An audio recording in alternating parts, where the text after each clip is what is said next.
All right, so we'll have a look at shear and moment diagrams now.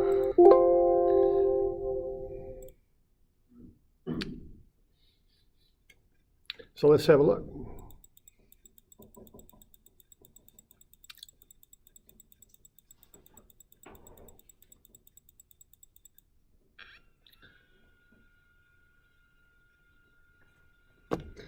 All right, so if we have a look at these, let's look at the rules here first.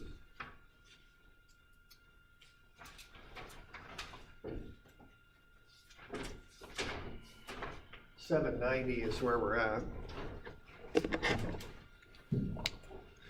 So let's take a chunk of a beam and cut it out, and we'll have a distributed load on the beam, like so.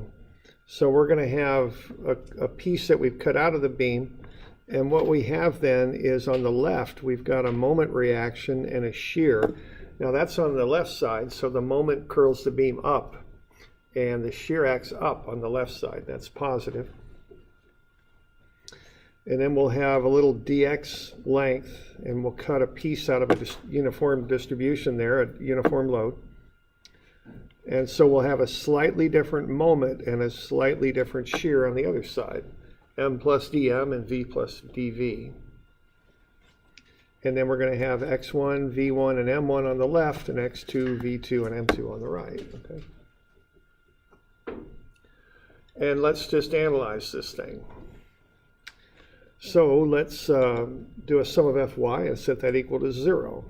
So what we would have, we'd have V up on the left, W dx up, that's the distributed load times the distance over which it acts, W times dx, that would be going up.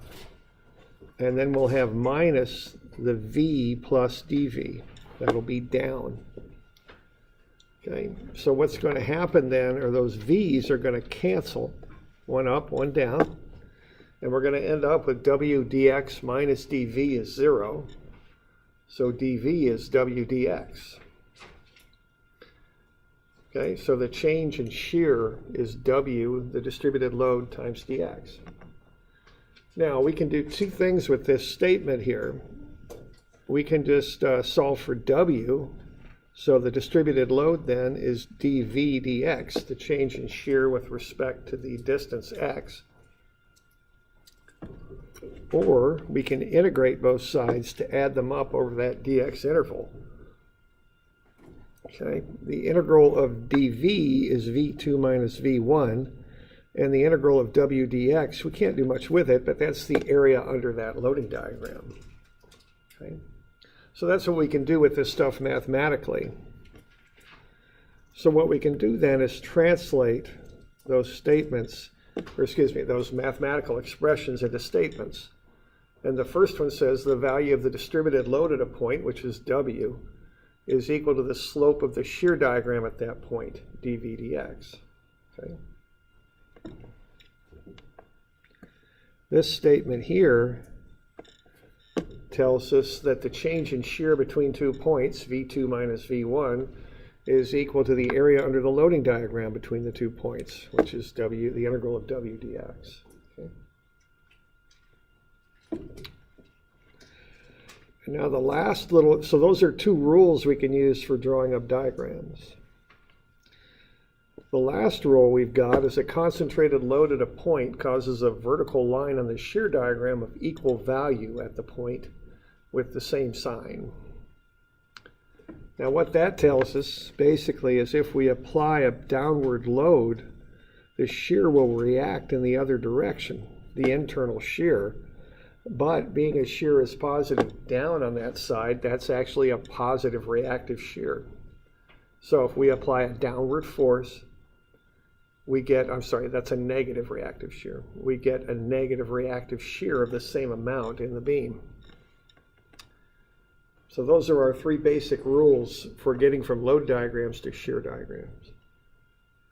So if we start with a load diagram, we can draw up a shear diagram using those rules. Okay.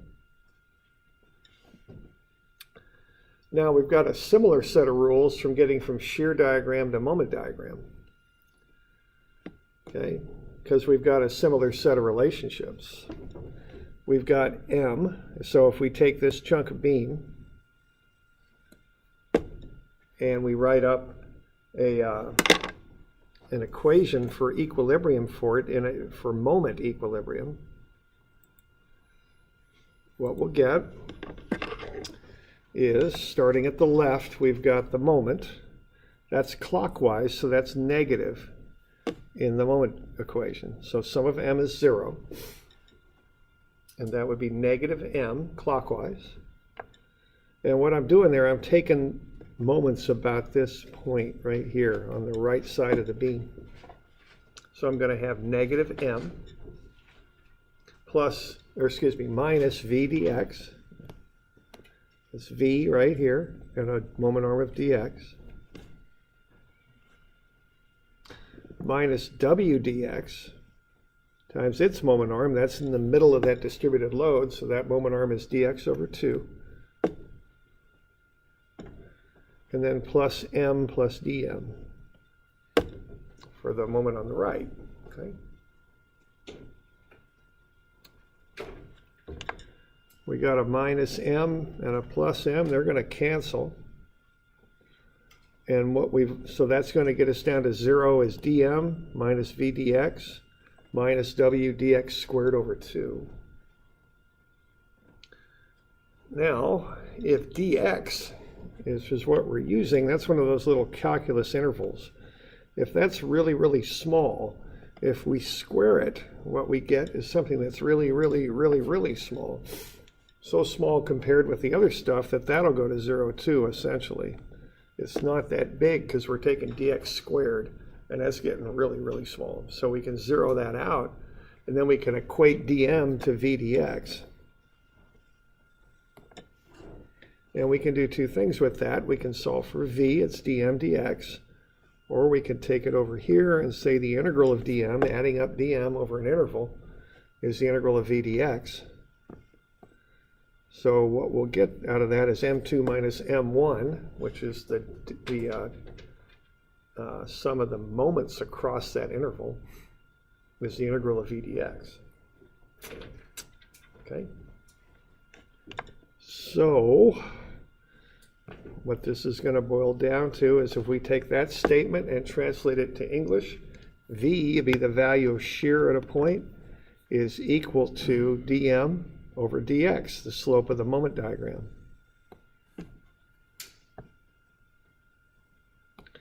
That statement there says the difference in moment between 2 points is equal to the area under the shear diagram between the 2 points. And then if we apply a concentrated moment at a point, what's going to happen is you're going to get a reactive moment going the opposite direction. So if you apply a positive moment, the moment diagram will change by the negative of the moment you've applied. And there'll be a vertical line in the moment diagram to reflect that change, but it'll have the opposite sign this time than the one we apply.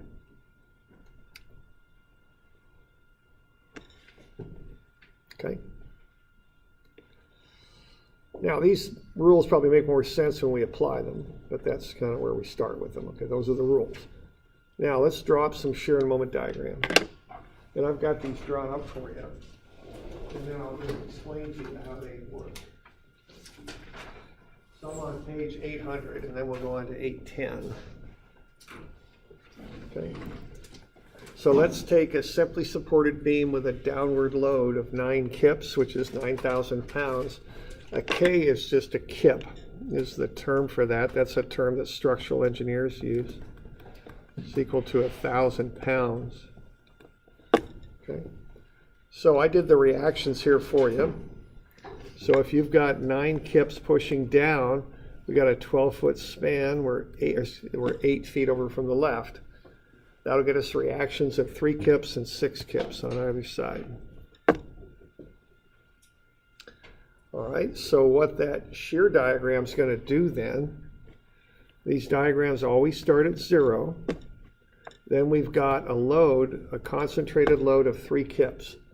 So that's going to take us directly up from 0 to 3. Okay, that's what will happen initially. then we've got the change in shear is equal to the value under the distributed load diagram, but there isn't any distributed load there. Okay. You can just shut it there. Maybe that might be the easiest thing. Okay, so there's no distributed load. There's nothing going on in the span that'll change the shear. So the shear diagram stays constant. Okay. So the slope of that line is 0. That holds until we get to this 9 kip load. The 9 kip load then takes the shear diagram and drives it from 3 down to 9, so that gets you down to -6. Okay.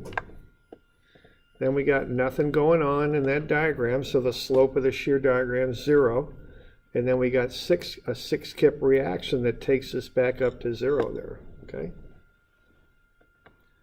So from that shear diagram, that load diagram, you can get to that shear diagram. And now you know the value of shear at any point you need. Okay. And so we're just applying those basic laws. All right. Now the next set of basic laws we're going to apply here is that the change in moment equals the value under the shear diagram. So I'm going to find the areas of those blocks of the shear diagram. So one of them's 3 kips high by 8 feet, and the other one's -6 kips high by 4 feet. Okay. So I'm just going to find those areas.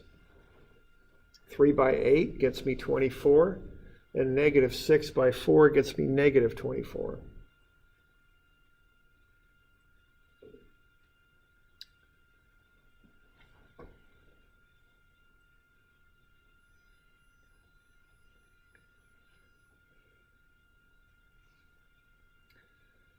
All right.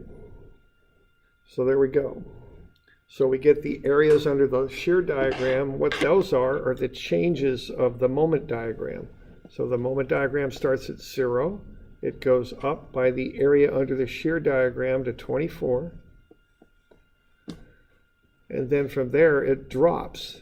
We've got a -24 area. So the moment diagram drops by 24 back down to 0.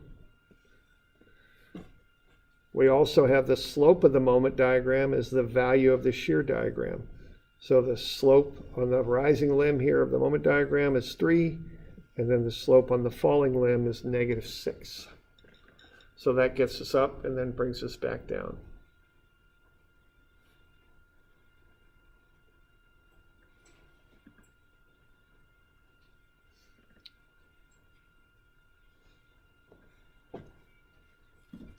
Okay.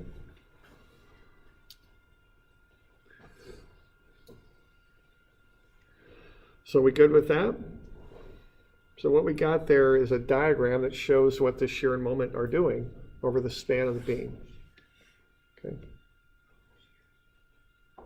So we go from load to shear, shear to moment as we walk our way down. Okay.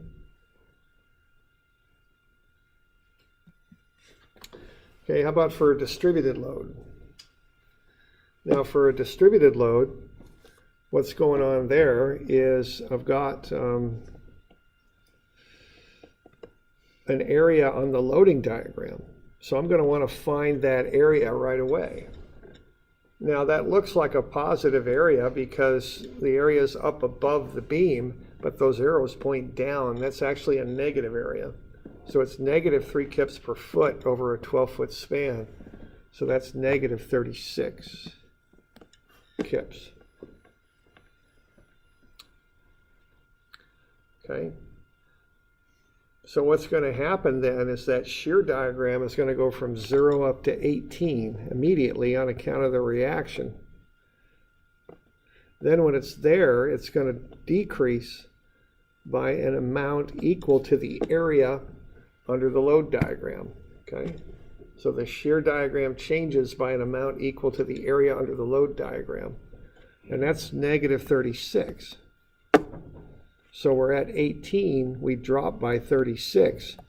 So we end up at -18 on the other side. You could also find that out by just taking the slope of -3, because the slope of the shear is equal to the value of the distributed load. Now when I put slope on these diagrams, I write out the word slope because M for slope looks just like M for moment, so that can get a little confusing. So usually I just write out slope. Okay. So what's going to happen there is you're up at 18, and for every foot of run, you're falling by 3 kips. So if you take 18 over 3, what you get is you zero out at 6 feet. So that's where it's 0. Okay. Now I want to know that because that's where the shear is going to change from positive to negative. So I'm going to want to find the area of those triangles on either side of that point. That'll help me draw up the moment diagram. Okay.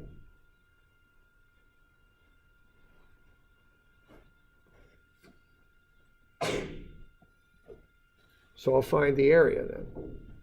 Area is 1/2, 18 by 6, that's 54. And then the area is 1/2 by -18 by 6, so that's -54. So I find these two areas on either side of the shear diagram. Okay. So I start at 0, and then I'm going to go up to this value of 54. And then I'm at 54, and I'll drop by this value. So I'll drop, because I've got a -54 there, and that'll get me back down to 0. So I'm starting at 0 for the moment, then I'm going up by an amount that equals the area of the shear diagram, which is 54. That gets me to the top, and then I'll drop by 54, back down to 0. Okay.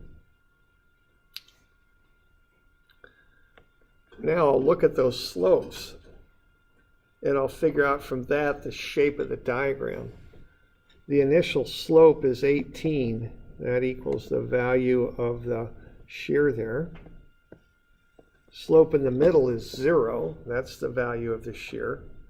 That's where your maximum, of course, you learn that in calculus, right? You max out where the slope's 0. Okay. And then you come back down to a slope equal to the value of the shear over here, which is, I'm sorry, I was saying 18 and then -18 over there.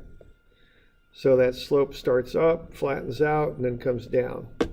That gets you that concave down shape.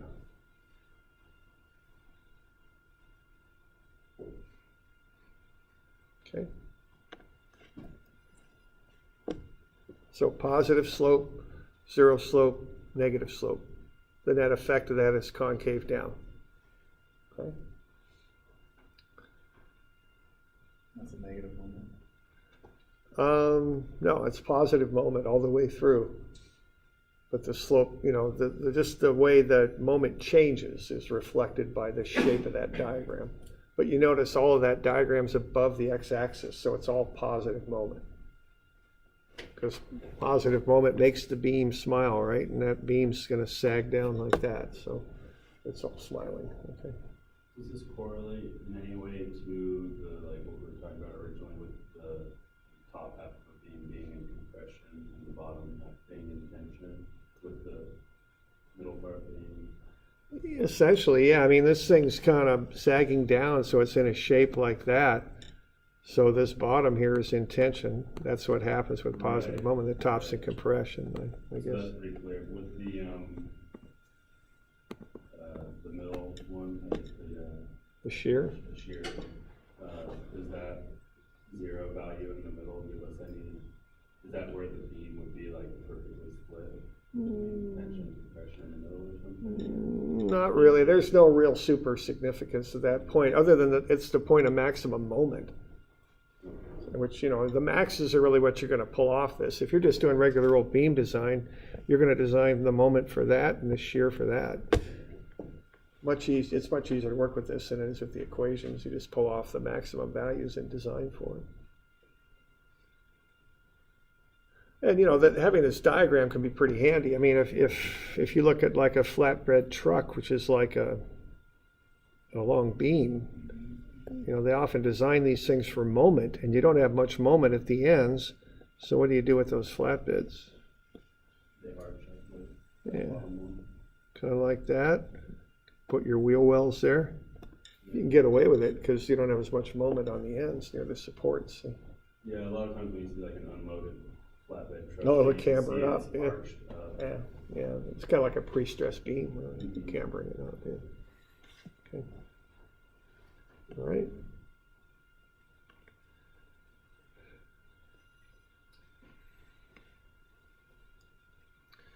All right, let's put the two together. So we'll put the 9-kip load out there. We've got the at 8 feet and then a 12-foot span. Okay, so we're going to get reactions of 21 and 24. So we're going to kick up from 0 to 21 immediately on account of the reaction. Then we're going to start going down at 3 kips per foot. Okay, so the slope here is -3.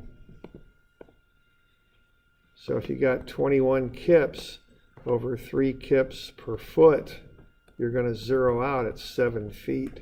So that's where you hit 0. Okay. Y'all okay with that? But what you're going to do, you're going to keep going because this 9 kips is at 8 feet out. We got 1 more foot to go. So we'll take this area here. It's -24. So we're at 21 minus 24. We get -3. That's the value there.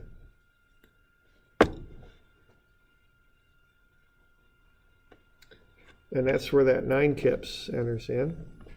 So that'll drop you down to -12.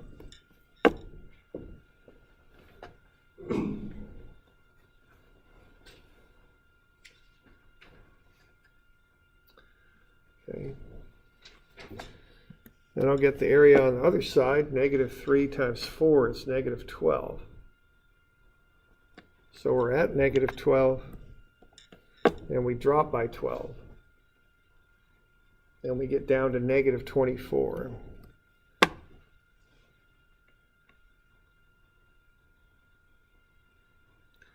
Okay, so that's how that shear diagram goes. So we start at 21. Over that first 8 feet, we drop by the area of the load diagram. So we drop by 24 down to -3. Then we drop 9 more down to -12. Okay. Then we drop by this area here, -12 more. That gets us down to -24. Then the reaction pulls us back up to 0. These diagrams should always close back out to 0. Okay. Now the slope throughout that entire run is -3. Okay, but we got a little jog in there, a little discontinuity, or whatever you want to call it, right there where that 9 kips is. Okay, it just drops the whole diagram and slides it down 9. Okay.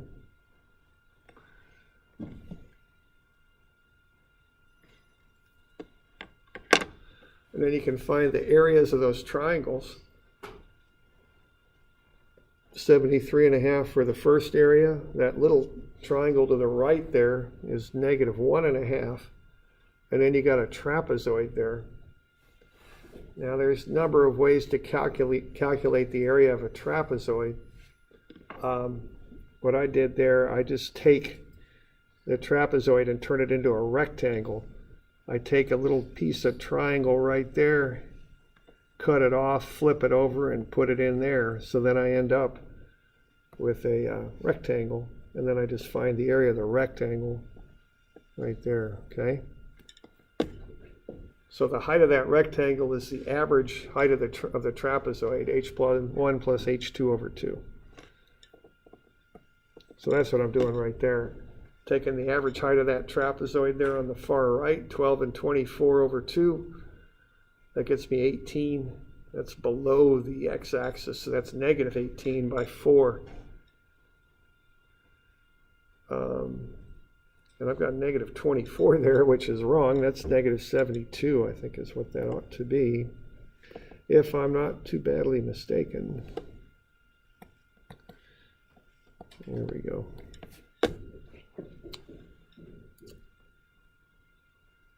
So I get the area of all three of those pieces. And then I use that area to run through this thing. So start at 0, kick up to 73 on account of that area under the shear diagram. Then I got a negative 1.5 area, so that gets me down to 72. So I got a little discontinuity in there.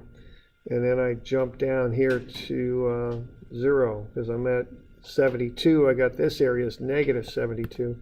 So that gets me down there to 0.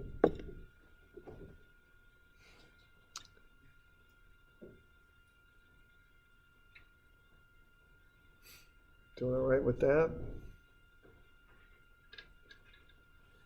So that's how you kind of put these diagrams together.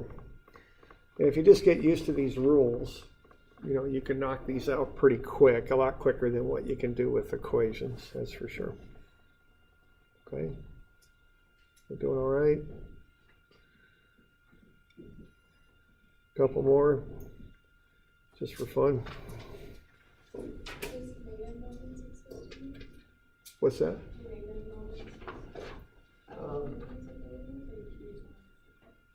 Are they important? Well, yeah, negative moments. I think I've got one on the last one. I think. I don't have to put a positive moment in there. Negative moments just mean the beam bending down. It's kind of frowning, so to speak. You see those on overhangs. You've got like. So there's just a question there about negative moments. You can see negative moments if you have like something like this. Guess you'd have a pin joint here, or maybe a roller there, and then have a beam loaded like that. When this thing curves down, that'll become a negative moment. So you can get situations like that. What's that? Yeah, like a springboard. Yeah, right. Okay.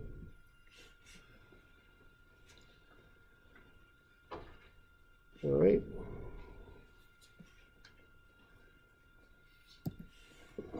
Okay, let's look at these last, we'll just do two more.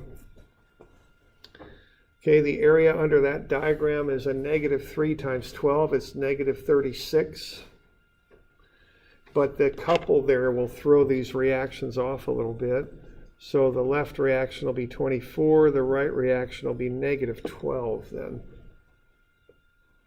So what we have then is an area of negative 36. So we kick up to from 0 to 24, then we drop by 36, so we end up at negative 12. Now that's a straight line because the value up there is 3 kips per foot down. That holds across the entire span. So that'll get me to just a constant slope of negative 3, so that's a straight line. Gets 2 triangles there. Now notice that that couple has no direct effect on the shear diagram, other than affecting the reactions, which, you know, is a fairly big effect. There's no other effect on the shear diagram.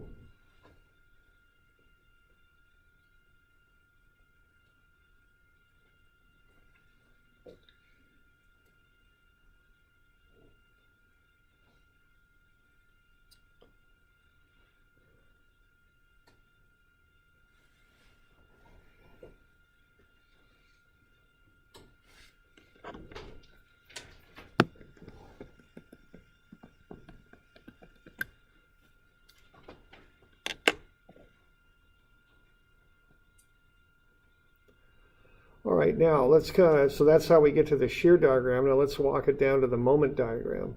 Now that couple there has no direct effect on the shear diagram, but it does on the moment diagram. It's going to cause a change there. So as a result of that, I'm going to want to break this area under the shear diagram into two pieces, because I know I'm going to have a jump there, a discontinuity on the moment diagram. So I'm going to find the area to the left and the area to the right, okay, of that couple right there. So I'm going to find the value there first. So I'm at 24 kips. I'm dropping by 3 kips per foot, and that's 5 feet over, isn't it? So that'd be times 5. So that'll get me to 9, won't it? So that's 9 kips at 5 feet. And here's that calculation again right there. So I'm going to find the area to the left and right of that vertical line. The area to the left is 24 plus 9 over 2 times 5. It's 82.5. I'm finding the average height of that trapezoid times 5. It's to the left. Triangle to the right is 13.5. And then the triangle on the very end there is 1/2 by negative 12 by 4. That's negative 24.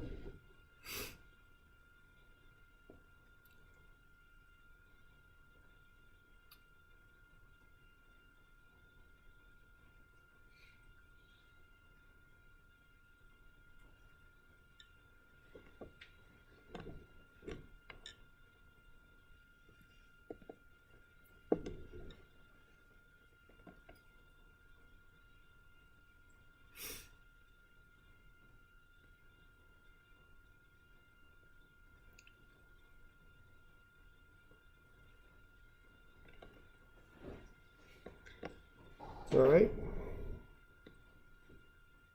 So we get those areas under the shear diagram, then we apply them to the moment. So we're going to go from 0 on the moment up to this first area of 82.5. The slope starts at the value of shear, which is 24. It ends at 9. So it's becoming less positive as we go up. So that gets us that concave down shape.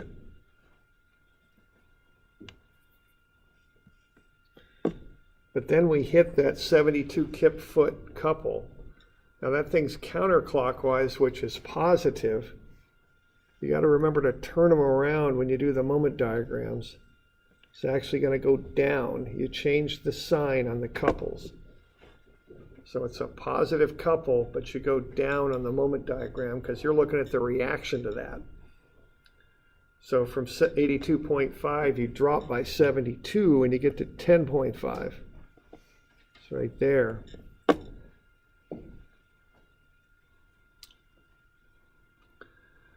After that, you got another positive area on the shear diagram, 13.5. So that gets you up to 24. And the rest of the area is negative 24. That gets you back down to 0. So it's kind of like you just have this parabolic curve and you just cut it and just slide the right-hand side down by 72. I mean, that's the effects. Okay. So you get two kind of local maximums there. You get 82.5, which is the absolute maximum. And then you get 24 also, which is that maximum a little ways over there. Okay. So that's the effects of the couple. So that positive couple gets you a negative reaction. Okay.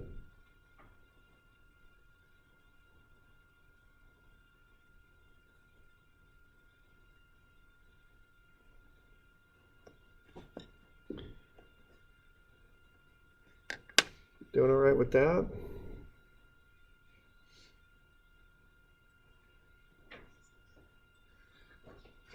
Okay.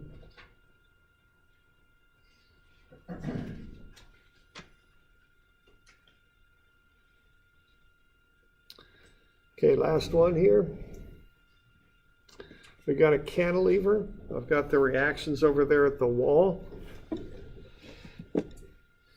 we're going to find the area under that upward load, kind of a funny deal there, but we got an upward load there.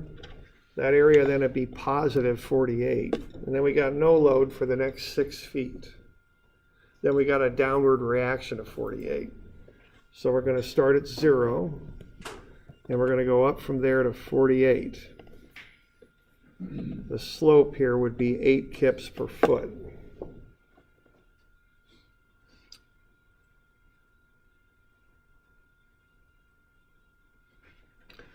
All right, so the change in shear there is from 0 to 48.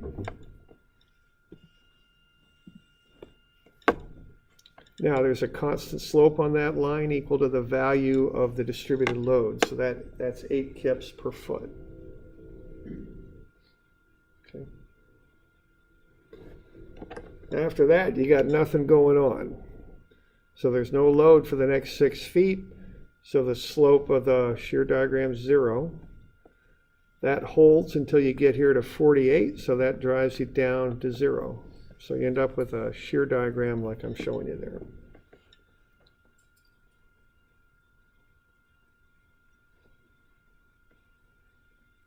Okay.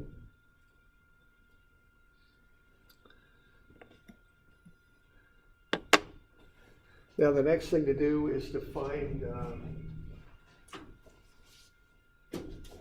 the area under the shear diagram. So we got a triangle and a rectangle.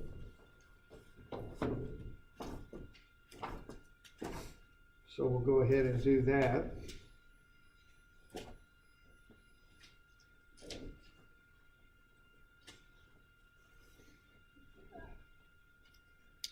So the area under the triangle is 1/2 by 48 height by a span of 6, so that's 144. The next area is 288, 48 by 6.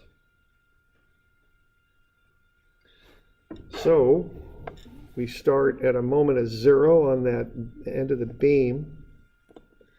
Then we go up by an area of 144. So we go from 0 to 144. That's the area, that's the moment right there. The slope starts at 0, that's the value of shear, and it goes up to 48, so it becomes more positive. So that's concave up for that one.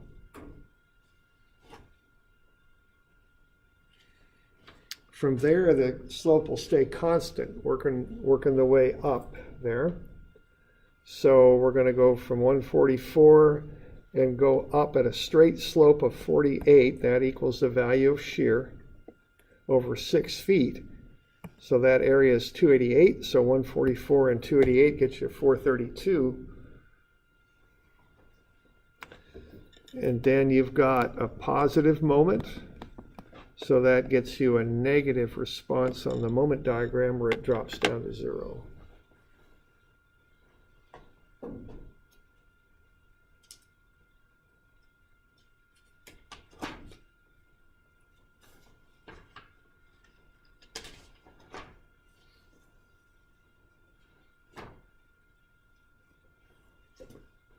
Okay.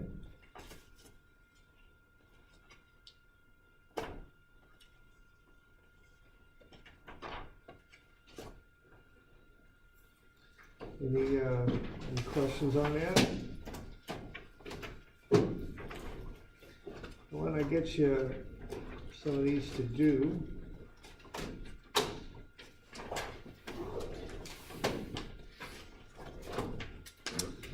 So, how about for, what do we got here? This will be due Monday, right?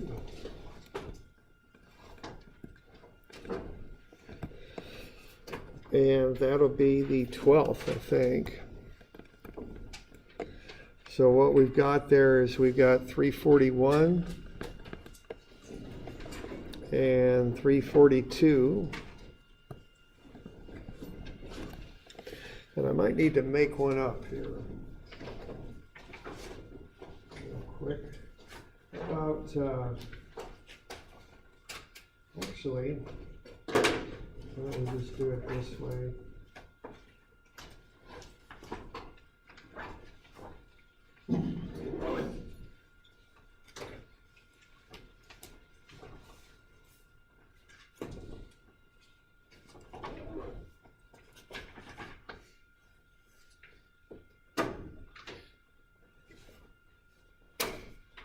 I'll just make one up here for you real quick, and I'll post this thing in Moodle too.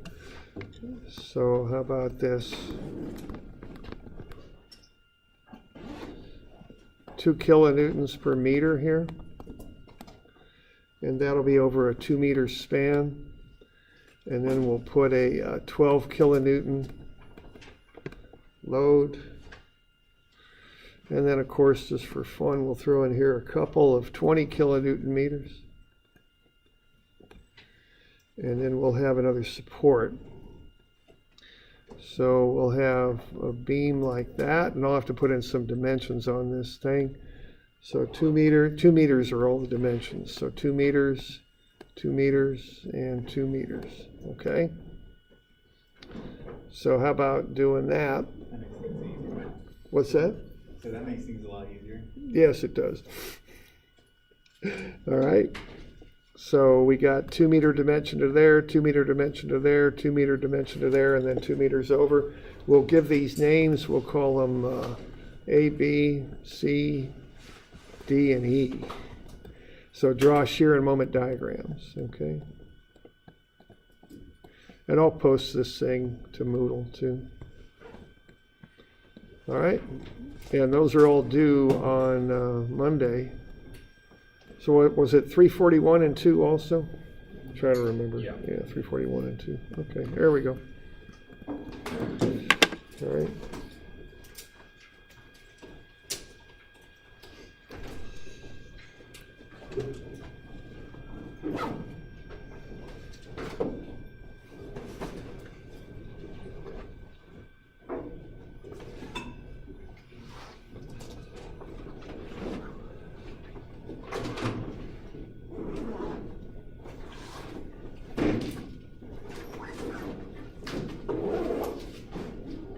Seven-ish.